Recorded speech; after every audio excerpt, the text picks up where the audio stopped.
Bonjour, je suis Nora Martyrossian, réalisatrice de films Si le vent tombe. Je pense que c'était plus une nécessité qu'un amour pour le cinéma. Je pense que c'était une sorte de nécessité personnelle. Ça vient pas d'une cinéphilie. Je viens d'un pays où on n'a pas eu beaucoup d'accès au cinéma du monde. Je viens d'Union soviétique. J'ai grandi là-bas, donc c'était rare de voir les films qui n'étaient pas produits par l'Union soviétique. Voilà, à un moment donné, c'est devenu une nécessité de raconter des histoires et de les raconter de ma manière. Dans mon premier métier, je suis peintre classique formé à l'Académie des Beaux-Arts.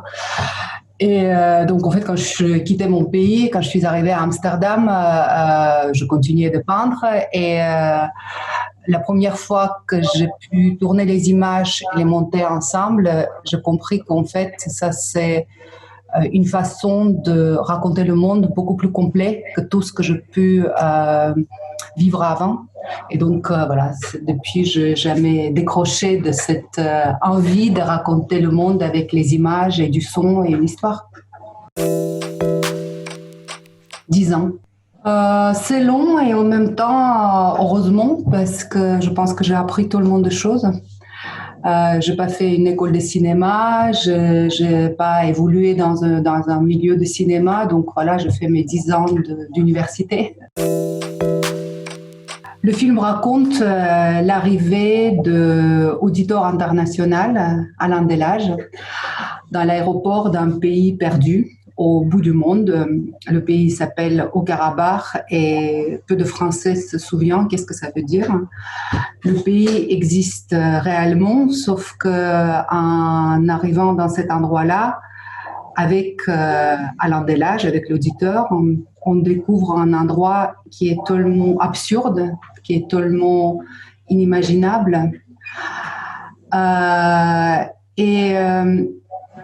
Voilà, dans le rencontre entre cet endroit et mon auditeur naît une histoire.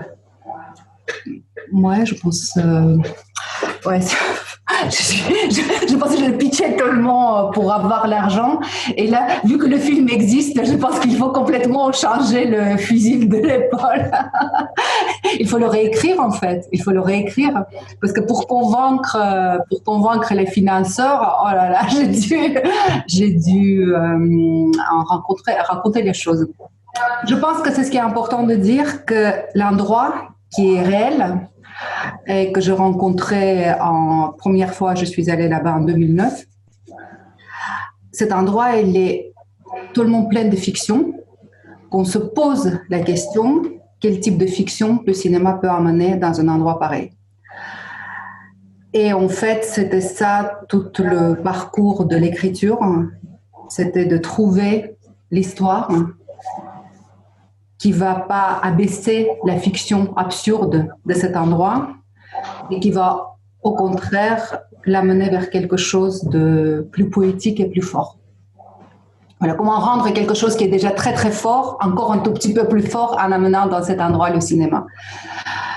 Il faut peut-être aussi dire que ce pays-là, le Haut-Karabakh, il n'existe pas politiquement. C'est un pays autoproclamé. Il n'a aucun État dans le monde qui l'aurait reconnu en tant qu'État. Donc politiquement, le lieu n'existe pas. Sur les cartes internationales, l'endroit n'existe pas. Sauf que physiquement, cet endroit, il est bel et bien là-bas. Les gens, ils vivent, ils parlent arménien, voilà, ils font des enfants, ils les envoient dans les écoles, ils ont un président, une constitution, drapeau. Et le fait que juridiquement, cet espace n'existe pas, mon défi était, si je vais là-bas avec le cinéma, est-ce que cinématographiquement, un endroit qui n'existe pas politiquement, voilà, comment il peut exister? Donc voilà, c'était ça le défi du film. Ah non, mais c'est assez incroyable parce que je me dis, de cette double label Canois, en fait, c'est comme si nous avons réussi le pari parce qu'on a dit on veut montrer au monde quelque chose que le monde ne veut pas voir, hein, et le cinéma permet de voir cet endroit dans le monde. Donc c'est extrêmement émouvant. C'était très drôle, notre première rencontre. C'est un acteur que je vu, bon, surtout dans les films de Claire Denis, et que je trouvais formidable dans son rébellion de jeunesse constante, dans sa façon d'être, ouais, aussi très pudique, aussi dans sa façon de s'exprimer malgré son jeune âge. Mais Grégoire Collant, de l'âge qu'il a aujourd'hui, je n'ai pas beaucoup vu. Et donc, voilà, quand je le rencontrais, quand je faisais le casting, c'est pas le comédien qui m'a convaincue, mais c'est la personne. C'était assez clair qu'il faut qu'on fasse ce chemin ensemble. Et le pari qu'on a fait, j'ai amené à Haut-Karabakh pas seulement l'auditeur Alain Delage, mais aussi Grégoire Collant, la personne. Et Grégoire et Alain Delage, tous les deux, ils découvraient un endroit, donc ils n'imaginaient pas l'existence. Et tous les deux étaient apeurés ou émerveillés par ce qu'ils voyaient.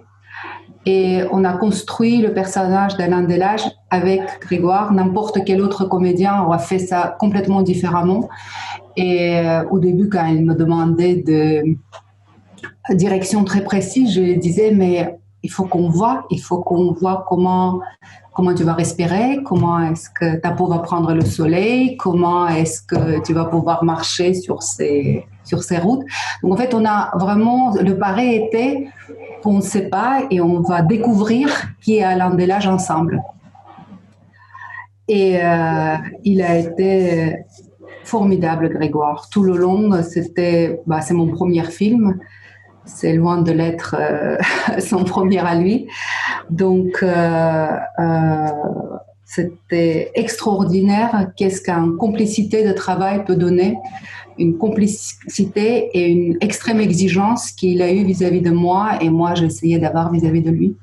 Il y avait des deux.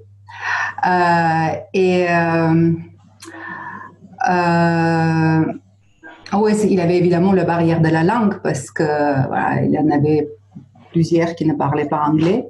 Mais c'est ce qui était vraiment super avec Grégoire. Donc, il avait la vie de film qu'on vivait au moment de tournage ou voilà, le soir quand on sortait ensemble. Et puis, il avait la vie de Grégoire qu'il passait parallèlement à la mienne. Donc, je n'avais pas notion. Les soirées qu'il passait avec les comédiens, il sortait, il buvait, il découvrait les endroits. Et tous ces petits événements qu'il a pu vivre, ou ces promenades, par exemple, moi je tournais et lui il faisait les promenades dans les Stepanakert, rencontrer les gens, manger dans les endroits improbables.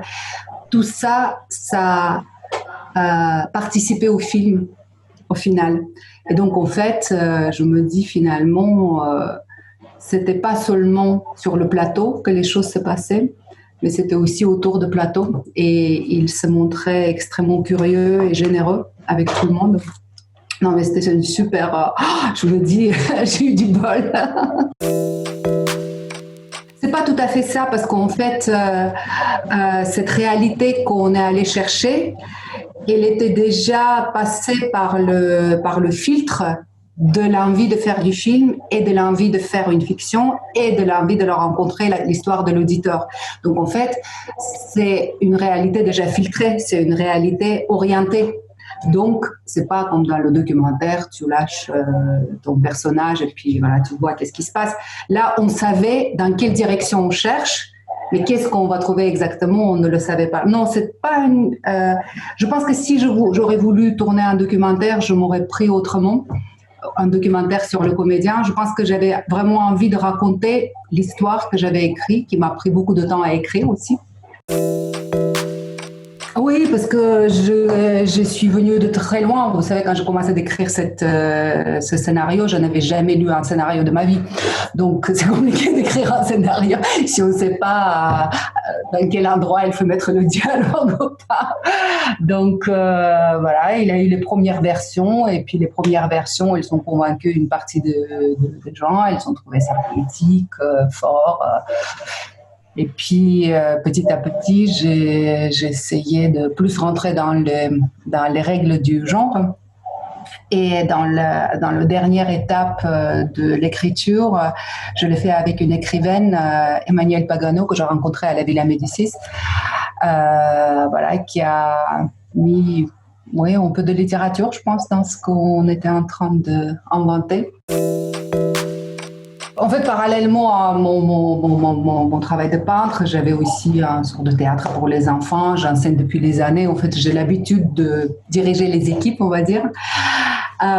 Mais ce que je trouvais très fort au moment de tournage, que j'ai jamais vécu à cette proportion, parce que je fais des petits films expérimentaux, documentaires, c'est ce que je trouvais très très fort. En fait, avec toute cette équipe de, je ne sais pas combien on était, 60, 70, tu es encore plus solitaire que devant ta toile parce que toutes les décisions, quelque part, sont les tiennes et tu n'es pas juste face à face avec toi pour te rendre compte si tu as tort ou tu as raison, mais tu as les comptes à rendre à 70 personnes, plus tous ceux qui ont mis de l'argent pour que le film se fasse. Donc, je trouvais cette solitude très flagrante. C'est un peu un conte de fées. Voilà, si on sait de quel bout de ficelle le film a été construit pendant les années, avec mes allers-retours, avec comment il a été porté, comment il a été écrit, jusqu'au moment que la production vient s'emparer et le développer dans le monde de l'industrie, ça reste complètement magique et merveilleux. En fait, c'est ça ce que je trouve assez incroyable, que dans ce monde qu'on pense complètement fermé et en fait qu'il n'y a place pour personne, en fait c'est le contraire. Le film, il a eu l'avance sur recette, c'est quand même incroyable. Urimage, tu te dis mais qui va s'intéresser par l'histoire au fond de Caucase? Ah ben, en fait, c'est possible. Et là, la preuve, même sélection cannois, c'est possible. Donc, je trouve que c'est assez merveilleux. Ça permet de croire au fait que le monde, il n'est peut-être pas aussi corrompu qu'on essaie de nous laisser croire. Ah, c'est super, c'est super. Parce que je pense que ça place pour moi le film aussi dans le monde français. Je ne sais pas, ça m'émeut parce que ça fait des années que j'habite ici et c'est extraordinaire que le film il est un peu entre ses pairs, on va dire.